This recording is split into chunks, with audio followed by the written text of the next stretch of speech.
ঠাকুর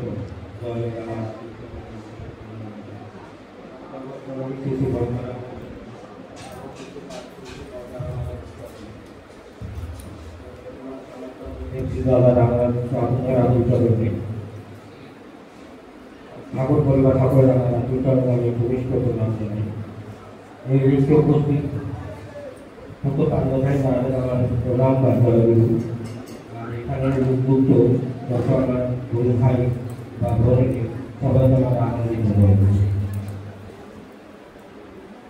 जो भी है जय गुरु महाराज। आज हम ठाकुर जी का 138वां जन्मोत्सव मनाने के लिए यहाँ सभी एकजुट हुए हैं, एक उपस्थित हुए हैं। आखिर हम ठाकुर जी के उत्सव को मनाने के लिए ही एक जगह क्यों हुए, क्या कारण है? उस कारण को जानना पहले सबसे पहले जरूरी कि हमने उस कारण पुरुष को यहाँ बैठा के उसके उनके जन्मदिन को मनाने की जो परिकल्पना चल रहा है उसका मूल उद्देश्य क्या है? ठाकुर जी हमको बचाने के लिए मानव रूप में इस तरह करके आए हैं और मानव रूप में जन्म लेने के बाद कई दुखद परिस्थितियों के अंदर से गुजर कर वो शिक्षा वो दीक्षा सब हमको मिली कि किस तरीके से हमें अच्छा और सुंदर रहना, इस तरीके से उस परंपरा को पकड़कर हम अपने जीवन को एक स्वस्थ स्वाभिमान और ठाकुरमय बनाएंगे। ठाकुर जी जब वृद्धावस्था में थे तब बड़दा और छोटे भाई काजल था। जब ठाकुर मानव जन्म लेकर आए थे तो बहुत ही वृद्धावस्था में चले गए तो जो अपना खाना दूध अपने हाथों से मुंह पे नहीं दे पाते थे, हाथ कांपते थे। तब बड़दा और काजल का दोनों मिला के ठाकुर जी को एक बेंच पे बैठाते थे जिसके सामने टेबल रखा था और बड़दा अपने हाथों से ठाकुर जी को खाना खिलाते थे, क्योंकि बड़दा का हाथ में कंपन होता था कि खाना को अपने मुंह तक ले जाने के लिए सक्षम नहीं थे। तब नया सत्संग को उद्घाटन हुआ था। ठाकुर जी नए भावना को छोड़कर भारत में आए थे। तब छोटे छोटे शहरों के छोटे राज्य में ठाकुर जी के छोटे छोटे मंदिर का उद्बोधन हुआ था, तैयार होने लगा।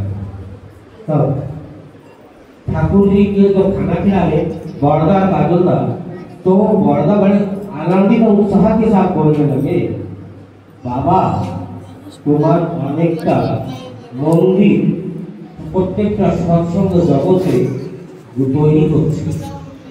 সেটা শুনে ঠাকুরের খাওয়া বন্ধ করে দিয়ে স্তব্ধ হয়ে বড়দার দিকে চোখ রাঙিয়ে চোখ থেকে যেন রক্ত ঝরে পড়ছে।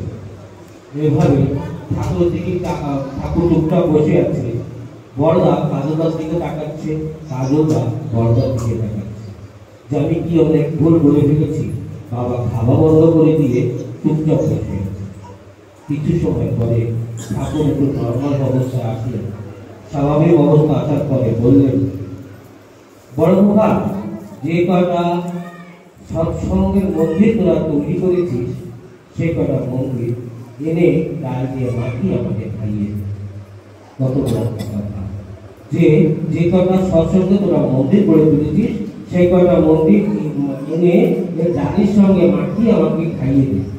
কথাটা শোনার পর বড়দা বলছে, বাবা আমি অনেক কি বলেছি, তোমার তো মন্দির হচ্ছে, তোমার তো ভগবান হচ্ছে, তুমি যেটা চাচ্ছিলে যে প্রত্যেকটা ঘরে প্রত্যেকটা শহরে সৎসঙ্গ যেন প্রতিস্থাপিত হয় আর যেন খুব তোমার ঠাকুরের নাম গানটা থাকে। ঠাকুর তখন বলছে, আমি চেয়েছিলাম যে প্রত্যেকটা সৎসঙ্গী যেন একটা মন্দির হয়ে থাকে। আমি প্রত্যেকটা রাজ্যে প্রত্যেকটা ঘরে আমি একটা মন্দির চাইনি, প্রত্যেকটা রাজ্যে প্রত্যেকটা কসবে প্রত্যেকটা একটা এলাকায় মন্দির চাইনি। আমি চেয়েছি প্রত্যেকটা মানুষ যেন मन्दिर है। ठाकुर की सोच से थे, ठाकुर की परिकल्पना से थे, वो हर इंसान को एक मंदिर रूपी पवित्र बनाना चाहते थे। हम सिर्फ चाहते हैं कि मैं स्वयं अच्छा रहूँ, स्वयं खाऊँ, स्वयं अपना परिपोषण करूँ, मगर मेरे ठाकुर जी लोगों को एक मंदिर स्वरूप देखना चाहते हैं, जिसमें एक मंदिर एक ऐसा पवित्र स्थान होता है, हजारों पाप करने के बाद एक पापी भी वहाँ पे आता है तो उसका मन एकदम शांत और स्वभाव हो जाते हैं, संलग्न हो जाता है उस पवित्र एक इंसान को जुड़ाते हैं। तो ठाकुर हमको कितना प्यार करते हैं और हम ठाकुर जी को फोटो के रूप में एक छोटा सा फोटो समझ के ताकि कोटे पे रख दिए हैं। सुबह शाम कभी मन में आया विष्णु विधि किया, मन में आया तो ठाकुर जी प्रार्थना किया, प्रणाम किया, बाकी ये सब क्या हम ठाकुर जी को धोखा दें। यहाँ दूर धोखे में है, इस चीज को सोचने अपने आप में उन्नयन करने की जरूरत है, अपने आप को नापने की जरूरत है। या मैं ठाकुर जी को धोखा दे रहा हूँ या अपने आप को धोखा दे रहा हूँ।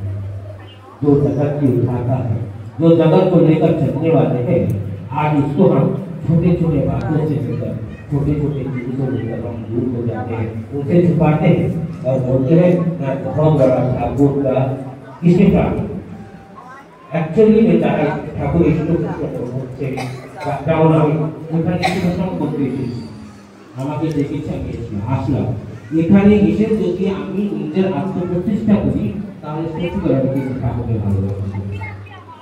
যেখানে আমি গিয়ে আমার প্রভুর আমার দয়ার দুটো কথা পরিবেশন করে তোমাদের সুখ বা শান্তি দিতে পারলাম না এমন আলোচনা বা এমন এই সমস্ত আমি আমি পছন্দ করি। যেখানে আমি আমার আত্মপ্রতিষ্ঠা করছি সেখানে আমি আমার ঠাকুরকে সরিয়ে নিজেকে বড় করার চেষ্টা করি। যখন আমি সেই উন্নততা করি আমি যখন ওই টাইমে পৌঁছাবো আপনাদের প্রাণে ঠাকুরের দুটো কথা ঢুকিয়ে দেওয়ার চেষ্টা করার জায়গাটা করে নিতে পারবো, তখন আমার ঠাকুর সেই জায়গাটা আমাকে বুঝিয়ে দেবে। আরেকটা কথা, আমি খুব ঠাকুর ভক্ত করছি, আমি আমার পরিবার নিয়ে আমার মাকে নিয়ে আমার স্ত্রীকে নিয়ে এখানে এসেছি। আমি এই জগৎটা পেরিয়ে দিয়েছি, আমি আমার জীবনকে ঠাকুরকে ধরে আমার জীবনে কিছুটা উপলব্ধি করে আমার জীবনটা আমি কাটিয়ে দিয়েছি। কিন্তু আমার যে সন্তান সন্তানকে আছে তাদের ভিতরে যদি আমি ঠাকুরকে বুঝিয়ে নিতে না পারলাম আর তাদের ভিতরে যদি আমি ঠাকুর ঢুকিয়ে দিতে না পারলাম তাহলে কিন্তু আমি ঠাকুরকে ফাঁকি দিলাম। এটা কিন্তু সত্যি সত্য, আপনার মানুষ আর মানুষ যদি ঠাকুরকে আমরা ভালোবেসে থাকি, ঠাকুরকে যদি সত্য করে আমার মনে প্রাণে আমি ধরে রেখেছি, তাহলে সেই ধরাটা সেই নেওয়াটা যদি আমার সন্তান সন্তানের ভিতরে ঢুকিয়ে দিতে পারলাম তাহলে কিন্তু আমি জীবনে কিছু না সেই ক্ষেত্রে আমিও হতে পারি, আপনারাও হতে পারি। সত্যিকার যদি ঠাকুরকে ভালোবেসে থাকি তাহলে আমার জীবন যেভাবে হেলায় বেলায় গিয়েছে সেটা চলে গেছে, কিন্তু পরবর্তী জীবনে যে আমাদের ঘরে ছোট ছোট সন্তান আছে, বড় সন্তান আছে, তাদের জীবনে যদি আমরা ঠাকুরকে স্তব্ধ ইয়া প্রতিচ্ছন্ন না করতে পারলাম তাহলে ঠাকুরকে ধরে আমি খালি নিজের আত্মসারটা সেরে গেলাম। যদি ঠাকুরকে সত্যি করে ভালোবাসা হয়, সত্যি করে যদি পেতে হয় তাহলে ঠাকুরের পঞ্চমৃত্যাকে আমার ঘরের ভিতরে, আমার পরিবারের ভিতরে, আমার সন্তানের ভিতরে সেইটা ভালো করে প্রীতি দিতে হবে, ভালো করে ছড়িয়ে দিতে হবে, তবেই ঠাকুরকে ভালোবাসতে হবে। একদিন ঠাকুর মাকে কিভাবে ভালোবাসতে হয় সেবার ব্যাপারেও ঠাকুর বলে গেছে যে মাকে কিভাবে ভালোবাসতে হয়। ঠাকুর আর বলেছে যে সৎসঙ্গী নিজের মাকে প্রণাম সকালবেলায় না করে তার ইষ্টবিদ তো দূরের কথা তার প্রণামও গ্রহণ করি না।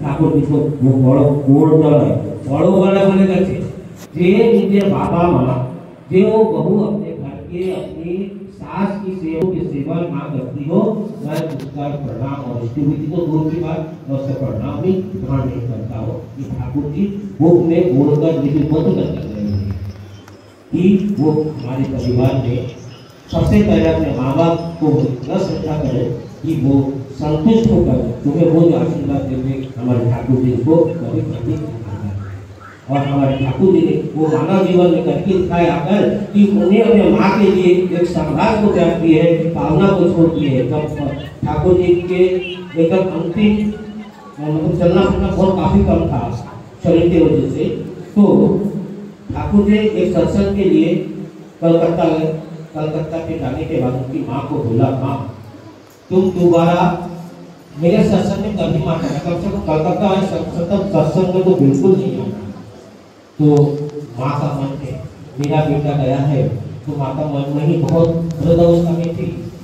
गोदा दादा को बोले किसी भी कंडीशन में मुझे ही सत्संग में जाना है, ठाकुर ताकि भूल गए যে কোনো কন্ডিশনে হোক মা এই সৎসঙ্গে তুমি কিন্তু আসবে না, তাহলে কিন্তু ভালো হবে না। যেহেতু ঠাকুর কিন্তু মার কথা অবহেলা করতে না, কিন্তু ঠাকুর বিশ্ব দুনিয়ার মালিক জানতে এই সৎসঙ্গে দুজনের মাকে যাতে তোমার একটা বিপর্যয় ছড়িয়ে দেবে। ঠাকুরের মার কথাটা না মানলে আর গিয়ে পার্শ্ববের সঙ্গে সে কলকাতা বুড়ি থেকে অনুকূল ঠাকুরের গুণগান করছে, সবাইকে ভালোবাসছে, সে কথাবার্তা শুনছে। এর মধ্যে দেখতে দেখতে ঠাকুরের চোখটা ওর মার দিকে পড়ে গেছে। দেখছে মাতা মনমোহিনী দেবী ওই সৎসঙ্গে উপস্থিত, যার ঠাকুর বলেছে যে কোনো কন্ডিশনে যে কোনো ভাবেই হোক মা যেন এই সৎসঙ্গে না আসে।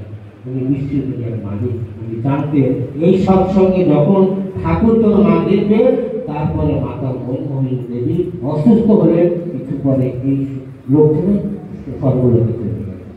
তখন ঠাকুর মাথায় হাত দিয়ে বলছে যে আমার জীবনে সব দুঃখ তাই, সব দুঃখ একটা ইতিহাসিক আমার মা, তার পরিণাম আমার মা, তাকে আমি সাক্ষী হতে পেরেছি। কিন্তু আমার সুখে সময় সুখটা কি বড়দা বিবাহ হয়ে পাওয়ার রেডি হয়েছে, বড়দা বিবাহ করতে যাবে, ঠাকুরকে প্রণাম করছে, প্রণাম করে ঠাকুরকে যখন বিবাহ করতে যাচ্ছে তখন প্রণাম করে বলছে, বাবা তোমার পছন্দ মেয়ের সঙ্গে আমি বিবাহ করতে যাচ্ছি। এই কথাটা শোনার পর ঠাকুর দিকে তাকিয়ে দেখে চোখে জল হাড়হুড় করে ভেসে যাচ্ছে। এমন কোনবার ছেলে বিবাহের সময় বাবা কান্না করে, কেন কান্না করেছে? যখন বললো, বড়দা জিজ্ঞাসা করলো, তখন ঠাকুর বললেন আমার সব দুঃখের সাক্ষী ছিল আমার মা। আজ আমার জীবনে বড় একটা সুখের দিক, আমার জীবনে আমার একটা বাবার জীবন সবচেয়ে বড় কাজ নিজের ছেলেকে বিবাহ দিয়ে তার দাম্পত্য জীবনটাকে সুধরিয়ে দেওয়া, সেই কাজে আমি আছি। আর তার সাক্ষী আমার মাকে আমি রাখতে পারলাম না, এটাই আমার সবচেয়ে বড়। এই জন্য ঠাকুর বলেছে যে তার মাকে প্রণাম না করে, মাকে না বসে, মাকে প্রণাম না করে আমাকে প্রণাম করে, আমাকে ইষ্টবিধি দেয়, তার ইষ্টবিধি তো দূরের কথা, তার প্রণাম আমি গ্রহণ করে। ঠাকুর আমাকে ঠাকুর শিক্ষা যে আমাদের পরিবারে কিভাবে থাকতে হবে, মাকে কিভাবে শ্রদ্ধা করতে হবে, ভাই বোনের সঙ্গে কিভাবে থাকতে হবে, এই সব জিনিসটা কিন্তু আমার ঠাকুর শিখিয়েছে। একবার যখন তাকে ধরেছে যে কোনো ভাবে, যে কোনো জন্মের কয়েক জন্মের পূর্ণ কর্ম ছাড়া এই সব নাম আমরা পাই। যখন দয়া করে এই নামটা আমরা পেয়েছি, তাকে সৎ কাজে, সৎ মনের কাজে এই জীবনটা লাগিয়ে দিই। এটাই বলে আমার বক্তব্য শেষ করলাম। জয় গুরু। যদি কারো ভালো লেগে থাকে তো সেইভাবে করলে আমার করলে চলার চেষ্টা করি। জয় গুরু। সবাই ভালো।